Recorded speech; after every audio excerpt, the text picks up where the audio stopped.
So we got a lot to cover today. I get all pent up over the weekend because even though we have the radio show on Saturday, it's kind of a different format than what I do on the regular stream. So I don't get to get through all the stuff that's out there in front.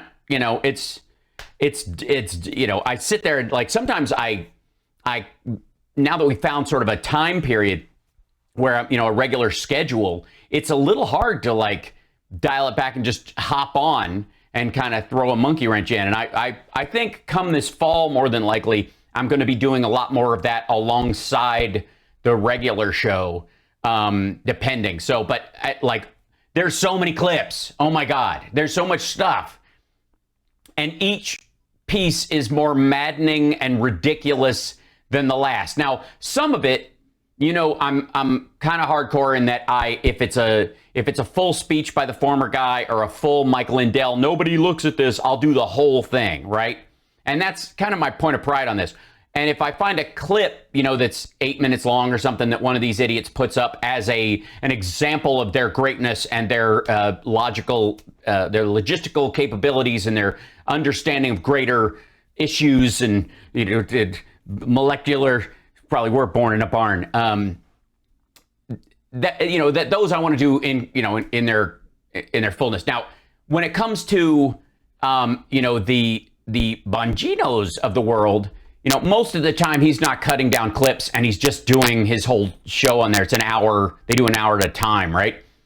On his Rumble channel, and sometimes I will peruse them to see if there's a segment that either they haven't pulled or that I haven't pulled that might be something to deal with. And at least if I do the whole thing in between one commercial to the next, then I can kind of with a clear conscience say I didn't take anything out of context. I didn't, whatever. So this is just what I would call a drop the needle.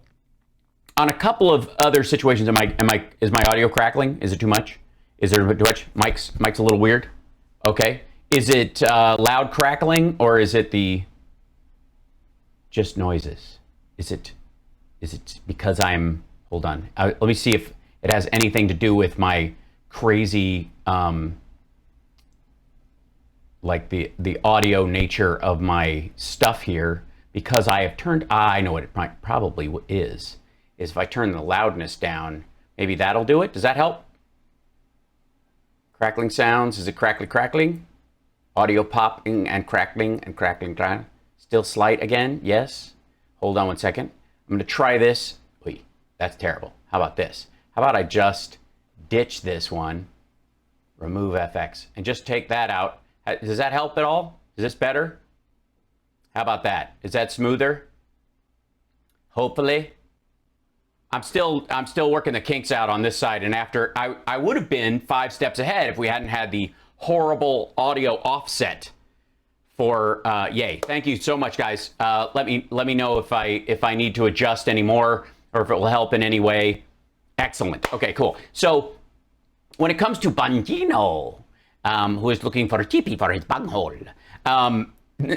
this is I'm just going to drop the needle on this one because I started listening to where he was going, and the title of the show is what caught my eye in this regard, which is, what was the FBI doing? Right? Because, we all know that, the FBI, since J. Edgar Hoover, has really had it out for conservatives and right-wingers and has been doing everything they can to infiltrate and undermine the right wing. It's just been part of their strategy, their strategery. So I just want to hear his take on this, on what is the FBI doing? All right. So this Putin summit, we have to get to this quickly because it's important. Oh, okay. Well, we're going to start off with the Putin summit. Apparently, it's not the Biden summit. It's not the American president meeting with the leader of Russia. It's the Putin summit, because who's more important in this equation to Dan Bongino and the right wing than Vladimir Putin? I mean, honestly. It's important. I have sure it is. Go ahead. Some background here. One of my assignments when I was on the Presidential Protection Division with the Secret Service on Barack Obama's detail, I was the lead advance on a foreign trip over in the Czech Republic, where Obama and Medvedev signed START II, the START Treaty about our nuclear So you were sweeping hotel rooms. proliferation. Cool. It was a fascinating trip to be a part of. I found the Czech security forces to be extremely professional. They knew. You mean they did your job for you? Okay, what cool. they were doing. Some of the best I had ever worked with. That. Yeah, but yeah, I mean, just take their word for it. I mean, it's not like the Czech Republic has got Russian sock puppets running it through it or whatever. It's that's never been a problem. So I mean, just they seem really cool. So I mean, I just take their word for it. Yeah. But something happened at the Putin-Biden summit earlier today. It's now the Putin-Biden summit. I see. Okay. All right. Well, which country are you from again? I'm curious. Hey, if you'll notice, going I didn't. into it, it gives me no joy. Listen, Putin, let's just get this out of the way right now. All right. Putin is a killer, a tyrant, practices fascist communist tactics, and is an fascist communist tactics. All right. Enemy to the United States and freedom around the world. Okay, so he's an enemy to the United States and freedom around the world, which is why this is the Putin summit and the Putin-Biden summit, because it's important that in Dan Bongino's terms, that a killer who practices fascist communist tactics should get top billing. Okay. Period. I don't know how anyone could negotiate otherwise. Yeah, no one could negotiate otherwise. Do you like Vladimir Putin's comments about you?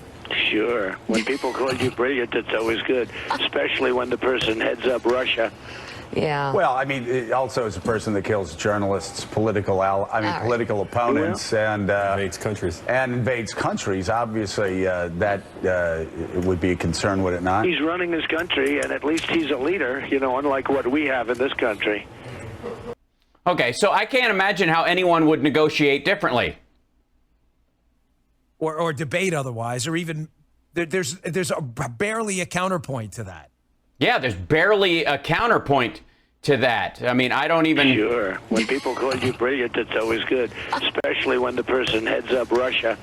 Yeah, I mean, I don't know how you would negotiate even remotely the otherwise. Having said that, he is awesome, bruh. It's clear he's going into this trying to puff, peacock, chest puff. Remember the guy from Couples Retreat? Yes, puff your... Yeah, I remember the guy from Couples Retreat. Sorry, what? He's clearly chest puffing on Biden. It's obvious. Yeah, guys, he's clearly chest puffing. I mean, have you seen his feathers? Say what you will about the Russian bird, but beautiful plumage. And he's taking advantage of him in the beginning. Why did I tell you that story about me working with them in the beginning? Not to I don't know, to make yourself look like an asshole. Chest putt myself, but to show you. No, you do not want to chest putz yourself. What happened there? Give you my perspective on what I think he was doing.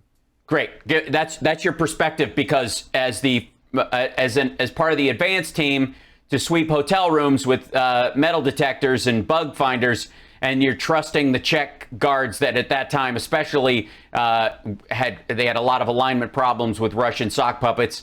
Yeah, I mean, I understand. So Putin's a killer. He's a bully. That's what he does. Yeah, and there's really no other way to even... Yeah. Well, comments about you? Sure. When people call you brilliant, it's always good, especially when the person heads up Russia. Yeah. Well, I mean, also as a person... Yeah, I mean, I there's no other way. There's no other way. That kills journalists. Yeah. He's always done that. And if he sees weakness, he will try to take advantage of it. Oh, yeah, absolutely. And one of the weaknesses he saw, of course, if you guys watched both of these press conferences, the separate ones, because Biden obviously couldn't have one with Putin on the same stage with him, because it would make him, it'd show that Putin's, plumage was much more beautiful than Biden's was. One of the ways that Putin sniffed weakness in Biden was the enormity of the stage, the beauty of the backdrop, the huge flags, and he countered that perfectly by doing his press conference in the basement of a Ramada Inn. So what happened? They had this sit down, and there was supposed to be a quick press spray. You may have saw it earlier this morning. Spray being, photos and stuff. Click, click. Yeah, click. Yeah, click, and then they get click, out. Yeah, clicking. So the way these things work is we're typically given an equal number of U.S. press and Russian press, whoever Russia wants in the room. So if we're given, say, 12, then they're given 12. So I assume what happened, having done it before, is Biden and Putin sat down in the room. I think Tony Blinken. And they had a little card with the number of reporters from each of their respective countries on the card. And if it didn't match up, they had a special button that would eject that person. And Biden never used the button. He could have, but it was just, he lost the game of Battleship. Blinken was there, right? And the Russian, was it Lavrov, was in the room with Putin. So it was just two. Biden +1, Putin +1. So again, you'd assume in the pre-advanced meetings, they agreed to a specific number of press on each side. Yeah, clearly Biden showing weakness by not having, what? Putin, being the bully that he is, wasn't having that. He was going to flex. Look at this. He was like, check out my pipes. Yeah. Yes, he was flexing. Right before the meeting even started, Putin needed to flex. So what did he do? So he needed to. So obviously his posturing and his fluffing of his feathers is chicken feathers. He doesn't actually have the strength. He's just pretending to be strong. Yeah, and like pointing to his bicep in an attempt to inflate his masculinity and dig himself out of the hole that he dug by bringing up couples retreat.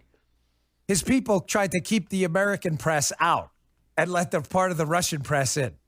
Folks, it's not a small thing. I'm telling you, I've been behind the scenes and I've seen this. The Russians always want parity. When I did the START II signing treaty in the Czech Republic.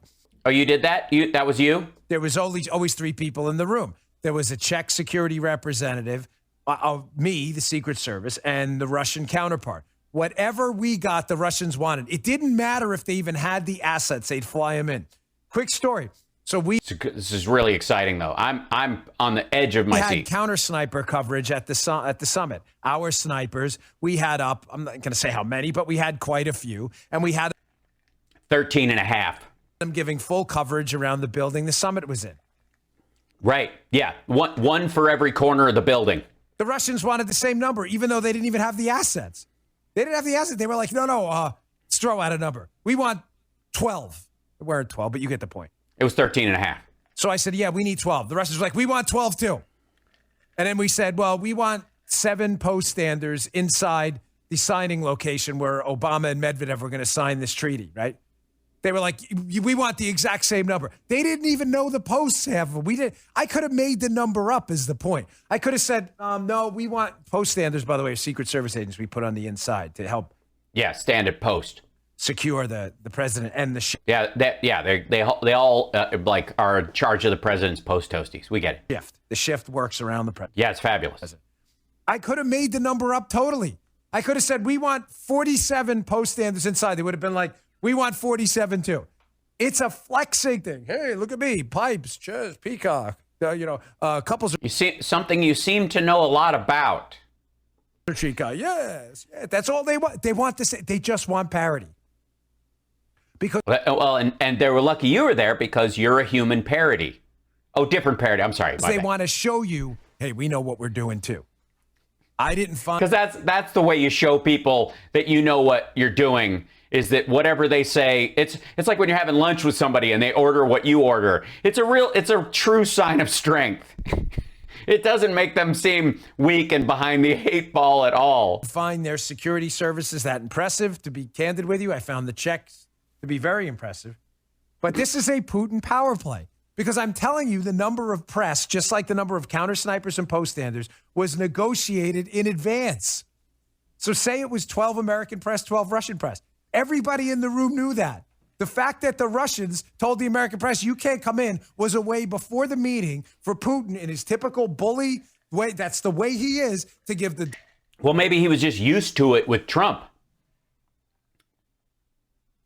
Maybe it was just habit. Maybe after 4 years of Trump, he's like, oh, I thought we'd get everything we want. That was my mistake. I didn't realize. Oh, okay, sorry.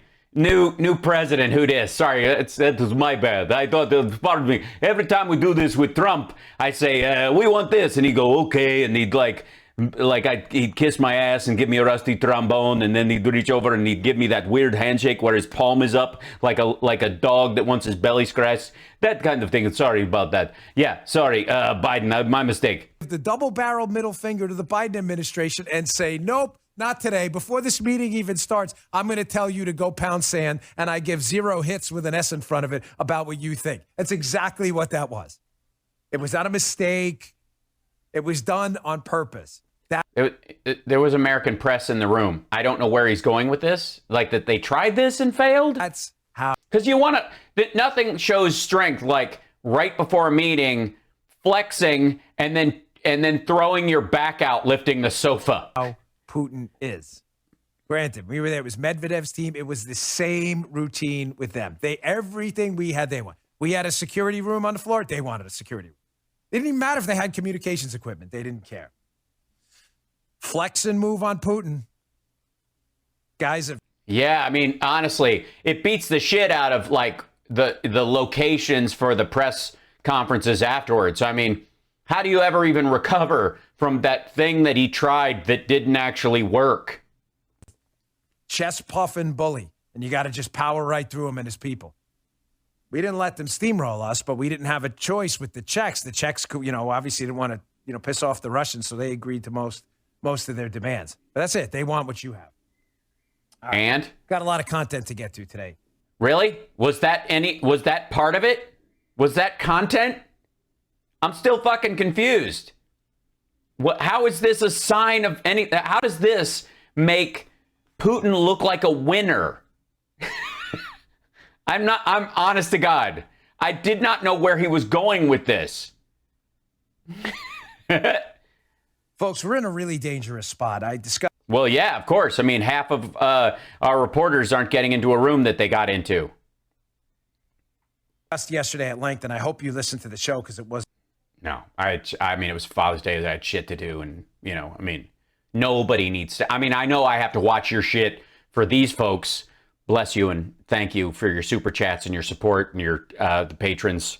I know I have to power through your nonsense about twice a week, but I can't do it every day. This is like, who asks that of anyone? It's embarrassing, really. I mean, by the way, have you talked to Chris Salcido about the number of logos you're allowed to have behind you in case you move over to Newsmax? It was an important one about the weaponization. No, it really wasn't. Of our institutions. The weaponization of our institutions. I'm guessing we're getting to the FBI business. Were revered in the past. Our Department of Justice, I shouldn't say revered, but respected at least. Yeah, both, but neither. Unfortunately, in the distant past, because over the last decade, they've been completely castrated and populated with a bunch of political actors, the DOJ, the FBI, and elsewhere. But enough about Bill Barr. It pains me to say it because, as I've said often, I'll say again, I'm never going to lie to you. I worked with FBI agents when I was a Secret Service agent in the Long Island office. And now you work for Donald Trump, so you have to. I mean, it's just part of the oath. I mean, who among us doesn't just monkey branch from oath to oath? You know what I mean? Just anytime another oath comes along, you just let go of the old one, right? I mean, come on. And in the New York office of the Secret Service, and they were great. They were very competent. They were good people. A lot of friends of mine left the Secret Service to go over and work with the FBI, and they've been there for a long time. Yeah, and obviously they're part of the deep state, and they can't be trusted, and most of them are, fueling the insurrection. Probably Antifa by now. I mean, honestly, at this point, the way you and your friends will, just kind of pick a new cause to get behind in kind of an emotionally, ethically, morally, and philosophically mercenary-esque kind of a way. I mean, right.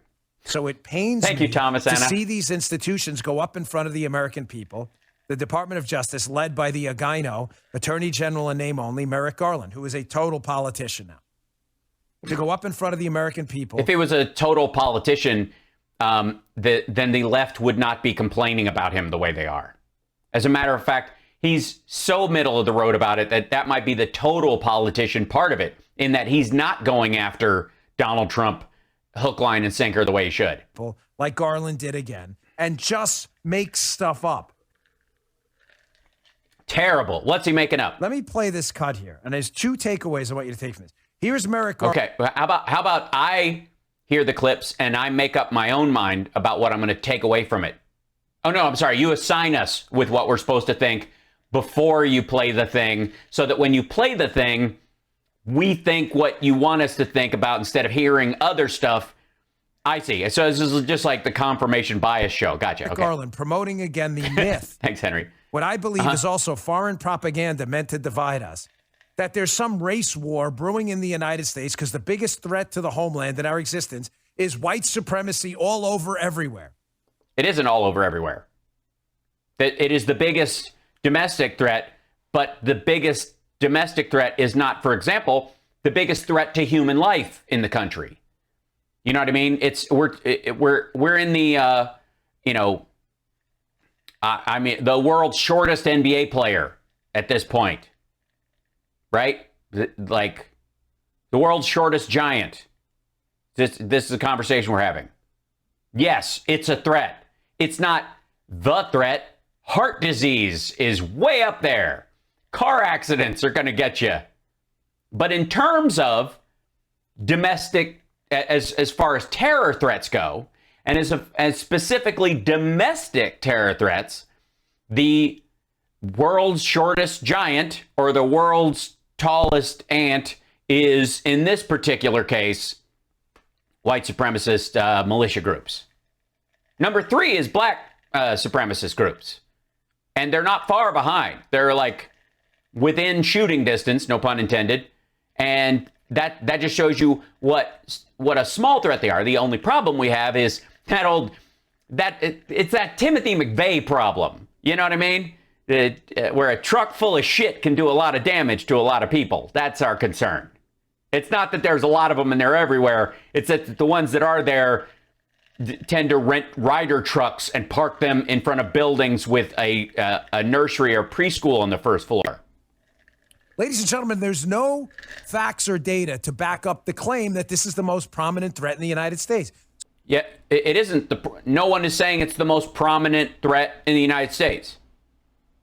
It is the most prominent domestic terror threat in the United States. Dummy. I don't know why all these assholes seem to have this same problem. So pay close attention to this. I'm paying close attention. Video clip here, Merrick Garland, and 2 takeaways before we start. Yeah. It's important. You need the takeaways before you start. You need to know what you're supposed to think before you hear the selected clips. That's how Bongino works. That's the Bongino way. Bongino. I'm looking for a teepee for my bunghole. Bongino. This will lead. Shut up, dumbass. To misplaced priorities, number 1, because we will allocate taxpayer funding, FBI assets, to a threat that's subordinate to other threats. And second, it's not subordinate to other threats. They're specific groups deal with domestic terror threats. The dudes who are on like serial killer watch aren't being pulled off duty to deal with the Ammon Bundys of the world. Pay attention to how this can be used for political target. Okay, let's go. Check out the gyno, Merrick Garland, yesterday. Check this out. The number of open FBI domestic terrorism investigations this year has increased significantly. Well, yeah, because of January 6th. And? According to an unclassified summary of the March intelligence assessment. March, yeah, as they started gathering all the names and faces of the people involved in January 6th. The 2 most lethal elements of the domestic violence extremist threat are of the domestic violence extremist threat. That's a narrow thread. So the important thing I want you to take away from this is that Dan Bongino wants you to think that Merrick Garland in this conversation is talking about something that ranks up there with drunk driving and gun suicides and people and influencer selfies while falling off a cliff as a cause of death. Ethnically motivated violent extremists and militia violent extremists. Okay, racial, all right, yeah. In the FBI's view, the top domestic violent extremist threat comes. The top domestic violence extremist threat. Now, there's domestic violence threat, which is a permeate problem in terms of, say, stalker ex-husbands and stalker ex-wives who that do murder-suicides and stuff like that. And the FBI has to track people like that, especially if they abduct a kid, drive across the state line, that kind of shit, right? That would be a whole other, yeah. Hold on. What is happening? What is this large type? Oh, I see. Comes from racially or ethnically motivated violent extremists, specifically those who advocated for the superiority of the white race. Yes, they are the primary one. They are the first. They're the top. But, all right. Folks, that's a bold claim, is it not? No, it is not. It's not a bold claim at all. Here's car accidents, here's heart attacks, here's gun suicides, here's paint huffing, here's opioids, here's the domestic violence extremist terror threat. And in this subgroup, there's a bunch of haplogroups of other folks. And the number one, thanks to January 6th and Trump fans believing that they've now been given extra voice by about 13 to 20% over everyone else that's in the domestic violence extremist terror threat subgroup is white supremacist groups, is neo-Nazis. And guess what? Okay, in prison, the Aryan Nation Brotherhood makes up about 1% of the U.S. Gang population in terms of being in jail. Like inmates in the United States, they're about 1% of the overall people in jail at any given time are part of, and not just like white dudes who hang out with the Aryan Nation so that the Mexican or black gangs don't kill them, shit like that. I mean, full bore neck tattoos, swastikas that would make Charles Manson blush. Those guys, 1% of the populace in prison, in like supermax prisons, are responsible for 20% of the murders for hire in prison. 20% of the people that are killed in prison and that are either paid, the person who killed them is paid to do it or does it because of gang reasons, are killed by the Aryan Nation. 1%. 20% of the deaths, 1% of the people. Okay? So that's why when it comes to neo-Nazis and the Aryan Nation outside of prison, they're the number one threat. Also Timothy McVeigh. So just throwing that out there. And this is Dan Bongino showing his ass, by the way. Just so you know. It's the Attorney General of the United States. Yes, he's talking about the extreme domestic terror threat, domestic terror extremist threat subgroup. The number one of 5 major subgroups is white supremacists. And they've been, and they've gotten an extra juice from Trumpistan and the maggot world. And yeah. Was the awesome power to dictate the priorities of powerful agencies like the FBI, ATF, and other. Yeah, and if they'd have just done that before Timothy McVeigh, instead of hiding from it, maybe they'd have stopped him while he was driving someplace. No, never mind. Doesn't matter. I mean, come on. Entities out there. He's saying something in front of the world stage. What does that mean when Hal does the Bongino looking for my TP thing? Curious? Oh, you must be young. It's a Beavis and Butthead. It's a Cornholio reference. Bongino, Cornholio. It's just a thing that we start doing. Bongino, I'm looking for TP for my bunghole. Stage, not in private, that he believes white supremacist groups are the biggest threat to the homeland. Nope. No, he didn't. Hi, dum-dum. That's not how it works. This is Dan Bongino showing his entire audience that he is not only a shit reader, but can't listen either.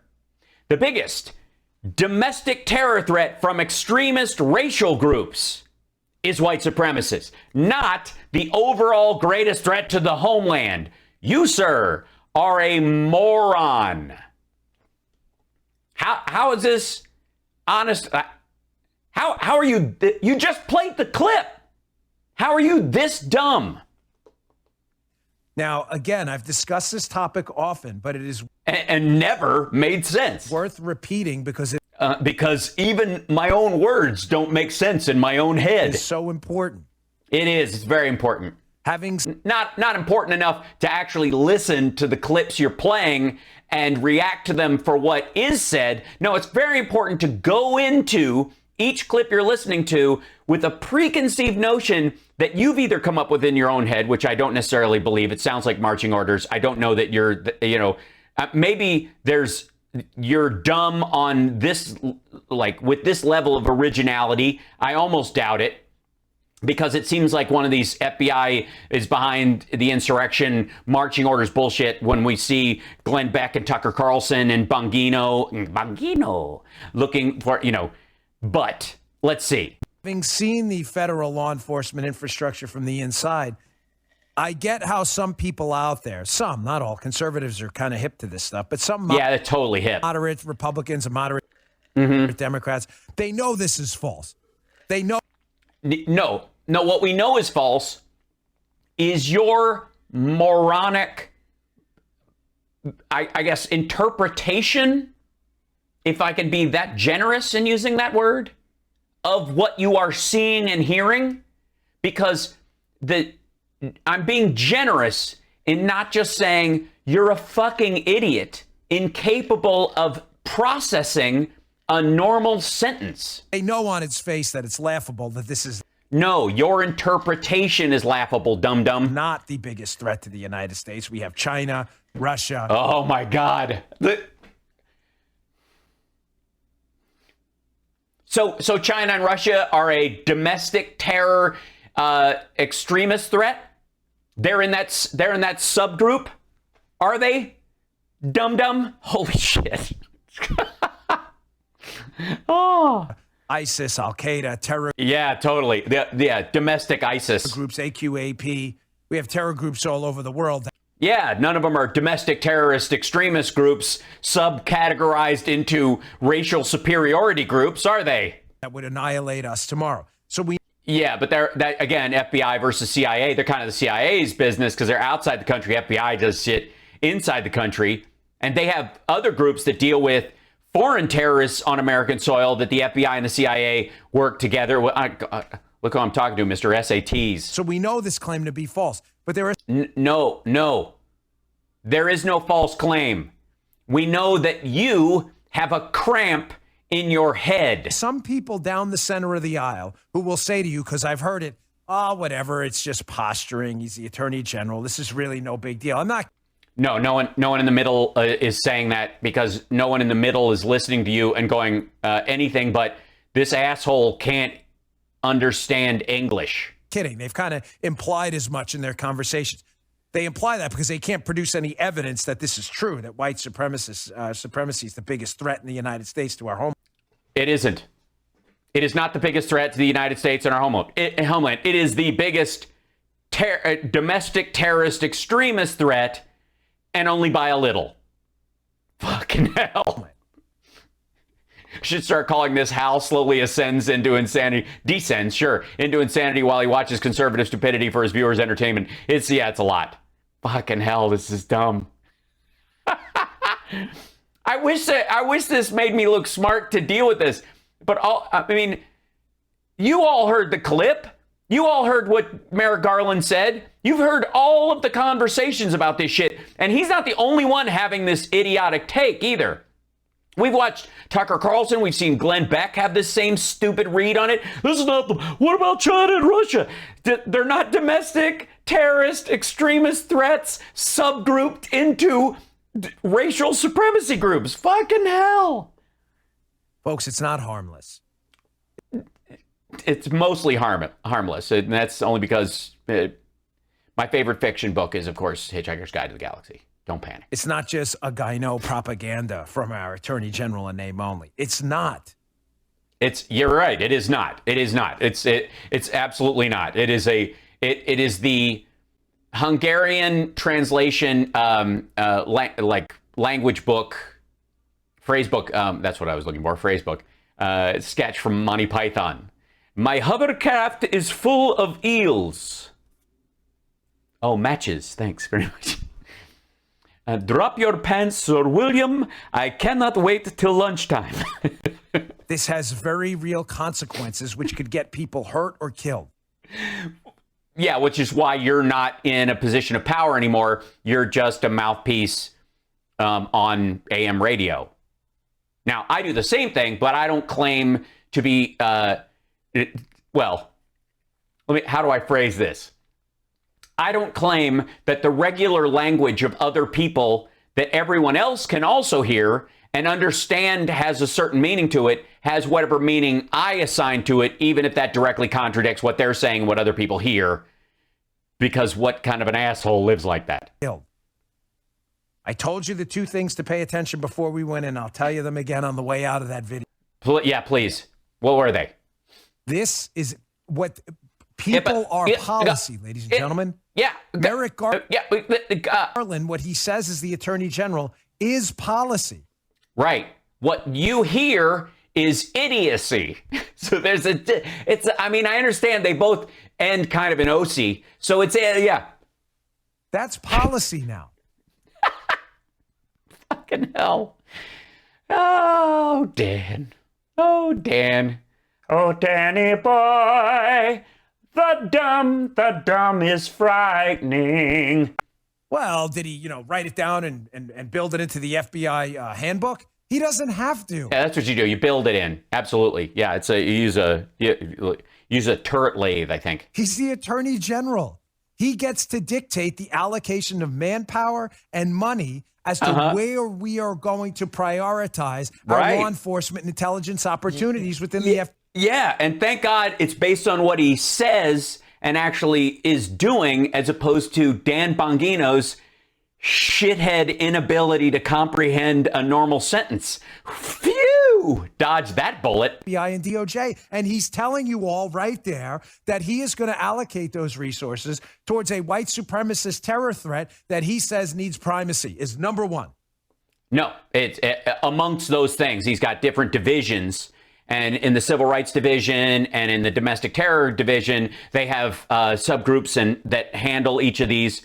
If you were actually paying attention during your time in government, you would know these things because they're, obvious facts readily available to anyone who, can see past their own bullshit visor. But he's going to dictate to those groups that that's a concern, and they're going to have to keep an eye out on it because currently, like the QAnons, for example, are arming themselves up for some psychopathy.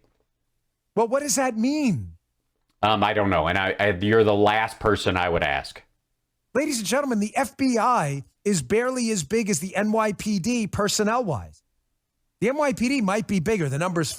Yeah, but he's the head of the DOJ. He's not the head of the FBI. That's not Christopher. You do know that's not Christopher Wray, right? You do know that Christopher Wray and Merrick Garland are different people. Oh shit. Fluctuate. It did not factor in to my thinking until this point that Dan Bongino might not actually know the difference between Chris Wray and Merrick Garland. That's a possibility. Think about that. I'm thinking about it, and it's hilarious. The New York City Police Department Yeah, this is fucking embarrassing, B. Gabriel. It is. This is brutal. Has roughly as many personnel as the FBI that covers the entire country. They only cover New York City. Yeah, but they handle specific stuff, and they work hand in glove with local law enforcement, state, and highway patrols and local police and sheriff's departments and all that kind of stuff, and they integrate with that. Yes, we know that. They don't pull people over for traffic stops and give fines to hot dog vendors for swampy hot dog water. That's why you need a lot more in New York City. What? God damn, you're dumb, dude. A sliver of the landmass of the entire United States. Yeah, but obviously the largest like population density in terms of Manhattan of anywhere else. And once you cram that many people together, you're going to need a lot more cops than, say, when they're spread out all over Idaho. This is zero sum. Thanks, Andrea. When Merrick This is zero sum. You mean your thought process? Garland goes out there and says, we are going to allocate money and people towards a threat I just told you is the top threat, even though we all know it isn't. Yeah, it's not. He's not saying it's the top threat. He's saying it's the top domestic terrorist extremist threat. Shit. How many times can I say this? How many times can this dickhead get this wrong? I mean, are we watching anything but a man with a shovel at a pig farm looking for how deep the shit goes? It's a threat. It's not the top threat, even though Fucking hell. we all know it isn't. And you have, say, 20,000 FBI agents. I don't know how many there are now. 35,000, about 30, maybe 36, but yeah. 20, 25 actual agents, maybe a little more. And you say we're going to donate or dedicate, 1/10 or 1/20th of the workforce to this threat and not to Al-Qaeda. 1/10 or 1/20th? And not to Al-Qaeda. I'm sorry. Are we sending FBI agents to foreign countries now? Are we now doing the LAPD from Nemesis version of reality? Then those are people not investigating Al-Qaeda. Yeah, FBI, why aren't you guys going after Al-Qaeda right now? I mean, it is 2021, and do you realize how many... Holy hell. This is... I mean, the level of stupid is amazing, and it's not stopping. When is he going to turn a corner on this ridiculousness? Fucking hell. This is very real. You know, some commentators, I don't need to knock other people. They all have their... No, don't never knock other people and their ability to interpret or misinterpret simple sentences. Absolutely not. That would be offsides. area of expertise. But I've been there. I've done this. This is not just, it's just... No, you haven't. You have not. You have never done Merrick Garland's job. So fuck off. Merrick Garland posturing for Biden. No. These are actual agents not getting paid to investigate ISIS and Al-Qaeda and getting paid... Oh, my God. ...to basically investigate a threat. We're having a hard time finding threats to investigate. Are we? Are we? Because there's like 600 open cases as far as people who breached the Capitol and were involved in violent acts during the insurrection. Not the assholes on the stairs. They're all being left to go home. Never mind those calling for the death of the vice president. All the other like little stuff that could get you 3 to 5 years. Fuck off. Just go home. That's fine. Bye, Trumpers. Right? But the 600 that actually breached the Capitol and rubbed shit on the walls and stole stuff and trampled cops and crushed them and tried to gouge their eyes out and tase them. All that shit. That thing, which you think we should give a pass to, because if we just let it go, it'll be fine next time. This is real. Yes, real dumb. When I was a young agent, I'll never forget this. Sorry, I got an itch on my neck there. Yeah, you use a pen for that because you can't reach your own neck. What the fuck was that? Sorry, I got an itch right here. Gotta use my stylus. I have a stylus. Yeah, I have a stylus here that's just for itches. What did we just watch?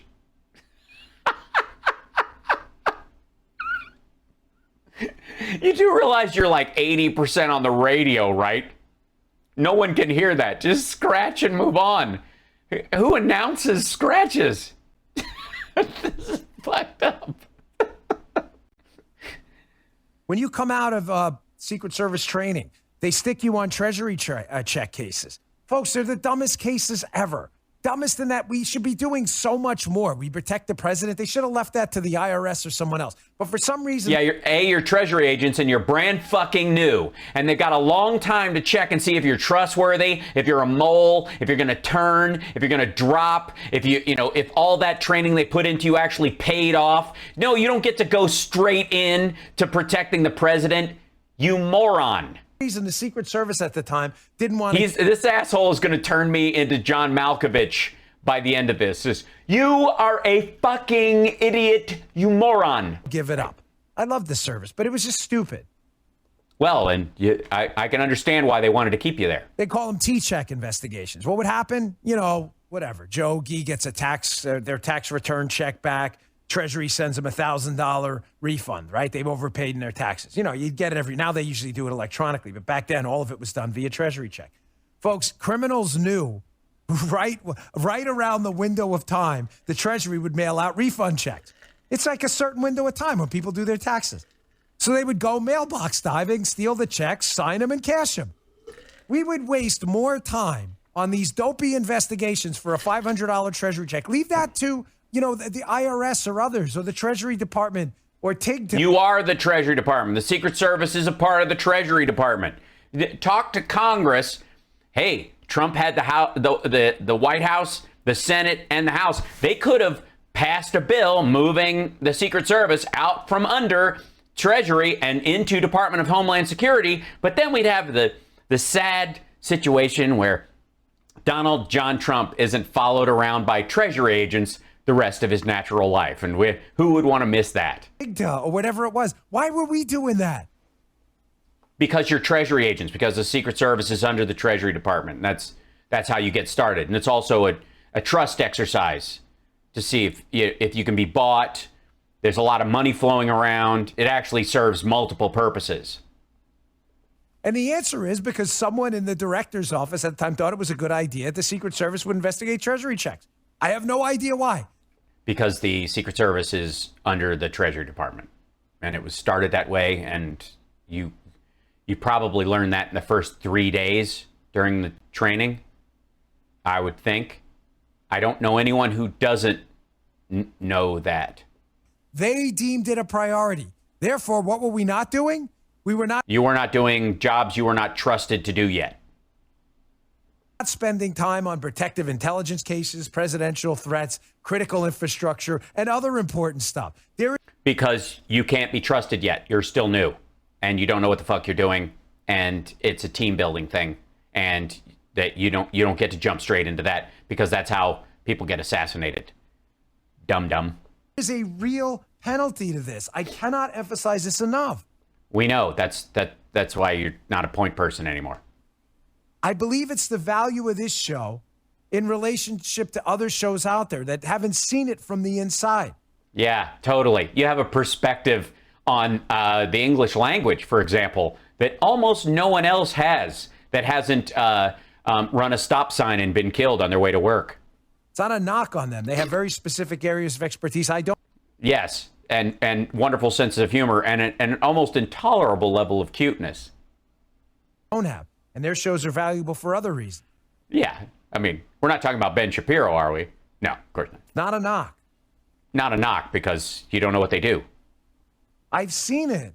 No, he was not an FBI agent. He was in Secret Service's point front something or other for like 9 weeks. I don't know what he's talking about. Garland says that you lose assets investigating ISIS and Al-Qaeda. No, you don't. That's fucking dumb.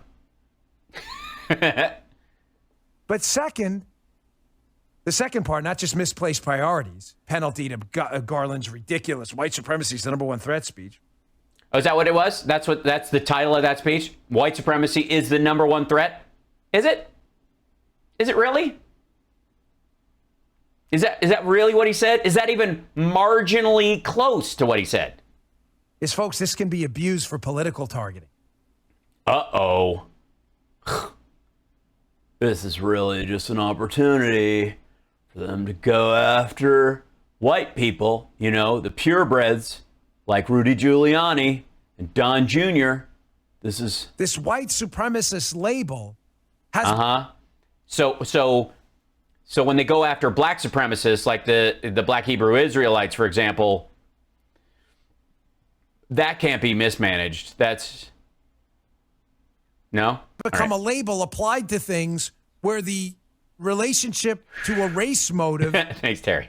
is almost non-existent. How many times have you heard about the January 6th incident up at the Capitol ties to white supremacy when no one can seem to produce any evidence that it was... actual white supremacy involved. Oh. Yeah. That's got to be a tough one. Let me see. Let's look that up. Let's see. White supremacist groups January 6th. I mean, this is pretty broad. I don't know that I'll be able to come up with any evidence.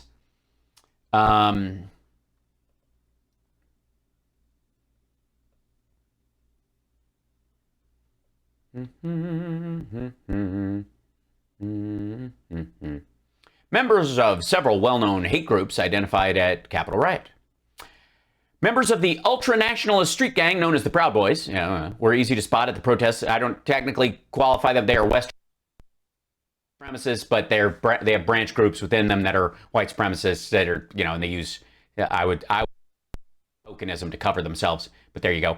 But in December, as the group's leaders planned to flood Washington to oppose this certification, then the president, Proud Boys would turn out in record numbers on January 6th, but this time with a twist. Enrique Tarrio, the group's president, wrote in a late December, he rolled it. So I think Bongino's site, right? The precise composition of the mob that forced its way to the Capitol on Wednesday disrupted such both four others dead remains unknown, but a review by ProPublica frontline team has been tracking far-right movements for the past 3 years that the crowd and other groups with violent ideologies. Videos reveal the presence of several noted hardcore nativists and white nationalists who participated in the 2017 White Power rally in Charlottesville, Virginia. I think that might be who participated in the 2017 White Power rally in Charlottesville, Virginia. That does not appear to have been present during the insurrection. That's because he sent people ahead or whatever. It appears Tarrio's followers heeded his advice. Journalists working at ProPublica and Frontline encounter members of the Proud Boys and Dark Clothes. Okay, so they're talking about Proud Boys largely. 8 months whose movements were captured on video were identified by ProPublica and Frontline as members of the Oath Keepers, a long-standing militia group. The former soldier who founded the Oath Keepers in 2009 built a nationwide network. Seen the video. Several other participants, Nick Fuentes, an internet personality who streams a daily talk show on DLive, and alternative. Okay, Fuentes, we saw that part. I'm just looking these up as we go. So let's see if we can find any other. Let's see. More than a dozen researchers, more than a dozen extremist groups took part in Capitol riots. Fire group Proud Boys, militiamen, white supremacists, anti-maskers, diehard Trump supporters. So he said there's no evidence that white supremacists engaged in this kind of thing. So it's important that we say that. They were operating in plain sight, said Ryan Levin. One is the National Socialist Club, or NSC 131, a recently founded hate group known for disrupting Black Lives Matter protests. Another is No White Guilt, a white nationalist group whose founder has blamed anti-whiteism for the spread of the coronavirus in the United States. Levin said that the combination of national groups, so, I mean, no evidence. Those people were there, and they're part of white supremacy groups, but no evidence. Cutting in and out? My mic was getting weird. Check mic. Okay. Let's see. Why is that? What could that be? Let's try. I'm swapping. Hold on. In case. Hopefully that will help. Sorry. That kind of thing. We don't know what's going on. It was crackly for a bit. Sorry about that. All right. Here we go. Let's finish this out. Right. Folks, that's a problem. We should investigate what happened up there. We should?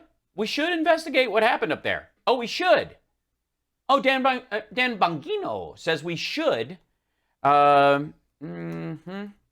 Against January. Congressional goal. Let's see. 20. We should. Okay, so 21 Republicans are the only ones who voted no against awarding the Congressional Gold Medal for the January 6th police officers. That's kind of thing. Let's go vote against. Let's see. Police 35 vote against moving forward. January. There you go. We should have this. We should investigate.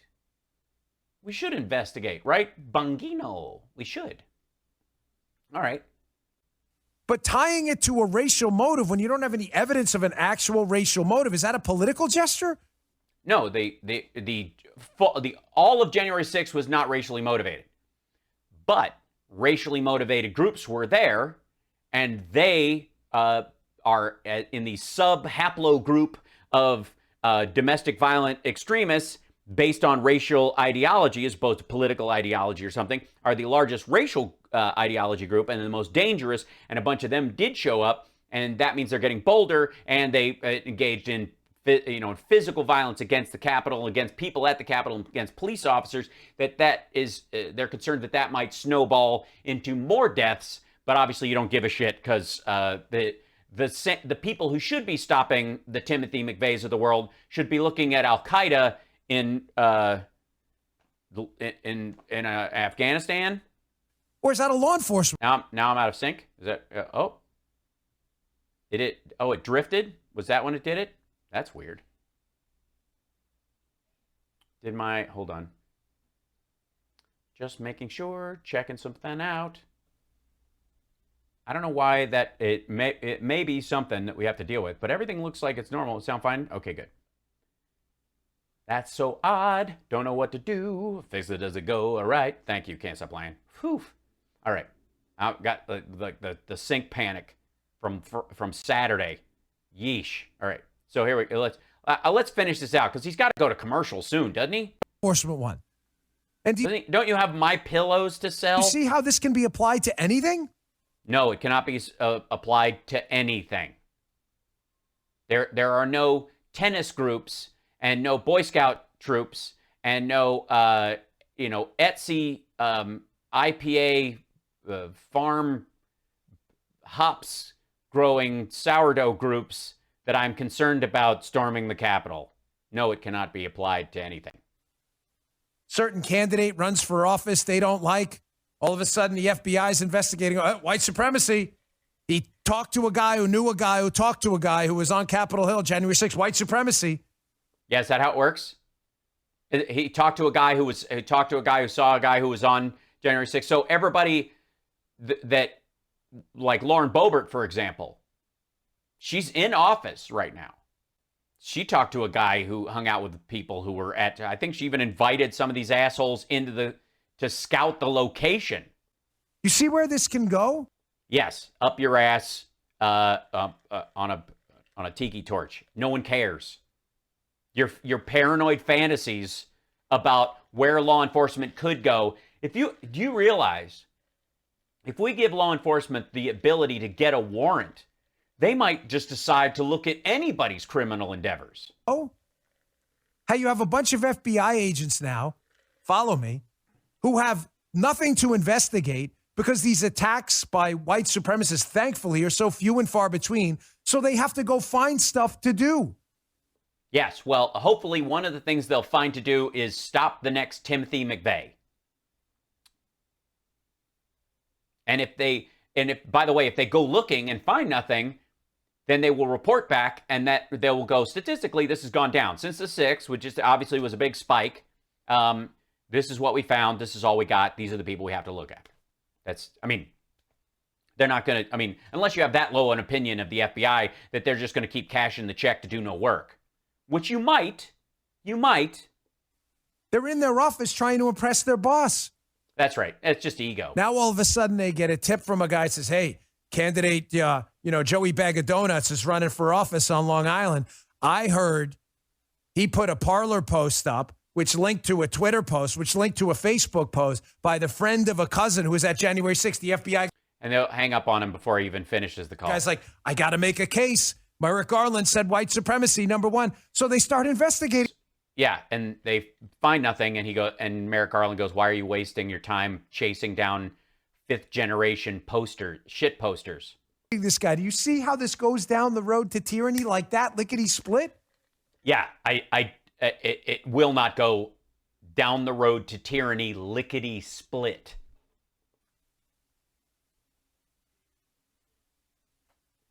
What are you doing? Signaling your dude that it's time for a commercial? Hey, you should have gone to commercial on lickety split. That was sweet. Right, like Frank. Good point.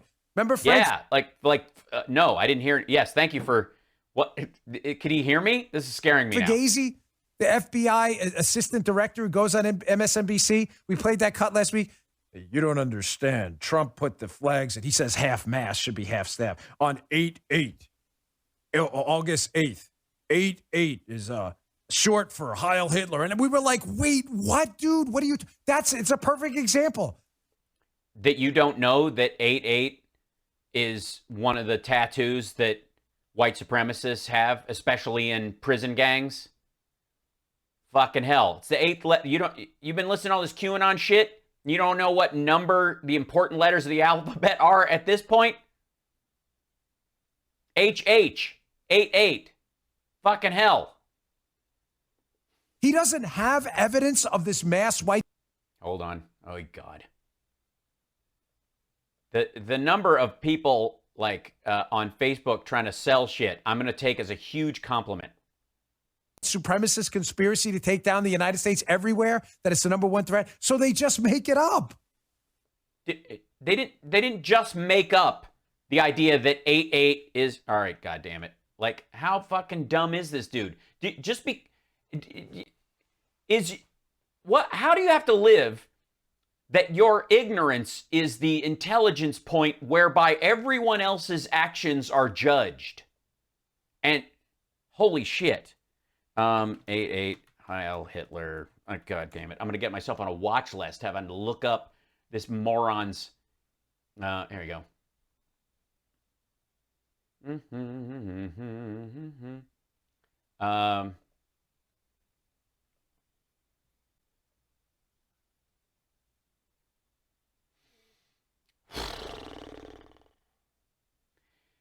The late David Lane, a member of the Ku Klux Klan and co-founder of White Power Revolutionary Group, detailed his philosophy in an article called 88 Precepts. Precept number 11, beware of verbose doctrines. Number 14, that's funny. Number 14 refers to the 14-word mission statement he wrote while propagandizing from federal prison. We must secure the existence of our people and a future for white children. That's the 14 words, 1488. The digits 420 celebrate Hitler's birthday. Let's see if they've got, where's he? Let's see, 88, where's he? I mean, this is the first one. What's up with 14 and 88? And what about the shaved heads and white tuxedos? Let's see, 88 and 14. A Times article explained the number 88 represents the phrase Heil Hitler. Because H is the 8th letter of the alphabet, white supremacists are also fond of the number 18 to represent the initials AH. Other tight-knit groups use a similar code. The Hells Angels, for example, are attached to the number 81. AH being Adolf Hitler. 18, right. So 1888, 1488, 8188. What, I mean, this is what he's like. They're not making it up. If you want to say it's a reach, that's one thing. But because you're a dumbass doesn't mean everyone else is just making shit up out of whole cloth. Eesh. Yeah, one of the reasons why I'm making 420 the pot day was to dwarf Hitler's birthday, because there's incongruent. Folks, the FBI agents I work with are just people. Yeah, just people like you and me. People. When they're told by their boss, go find white supremacists, I promise you, they'll find them. Yeah, because they exist and they need to be arrested. The dangerous ones, anyways. I mean, some of them that are just yapping. That's America. We got to deal with it sometimes. You know, it's the Karening of certain areas. What are you gonna do? But the minute they're planning on stockpiling hand grenades and nunchucks, I guess we got to knock on their door. They'll find them. Dun, dun, dun. Even if they have to, air quotes, find them. Okay, so the FBI is fabricating evidence. Thanks, asshole. By the way, back to blue, right? Now, I never make a point on the show without backing it up with solid. Yeah, back it up with solid facts. You mean the clip that you played that contradicts everything you fucking said? I'm getting tired of this. I'm almost done. Fact-based evidence. I had my daily viewing of I don't know. My editor-in-chief of BonginoReport.com, our alternative to the Liberal Drudge Report. I had him put together a piece. The Liberal Drudge Report. Oh, God. It warms the cockles of my heart when they eat each other. So at Bongino.com about the white supremacist threat, and I wanted to see the actual data. How is it that our government agencies are piecing together a series of data points to conclude that white supremacy is the number one threat in the United States? I'm genuinely puzzled. They're not. At no point is he saying that that's the number one threat in the United States. It's the number one domestic terror extremist threat. Because we don't seem to see anywhere in local police departments mass outbreaks of white supremacy anywhere. Yeah, that's why you need the FBI to do it. Not if it was that bad, you wouldn't even need the FBI on top of it. It would be, it'd be a daily physical occurrence. I mean, it's really this dumb? Fucking hell. So where are you getting this data? I'll get to that in a second. Let me get to my second sponsor, and then I want to move on. Oh no, I'm done.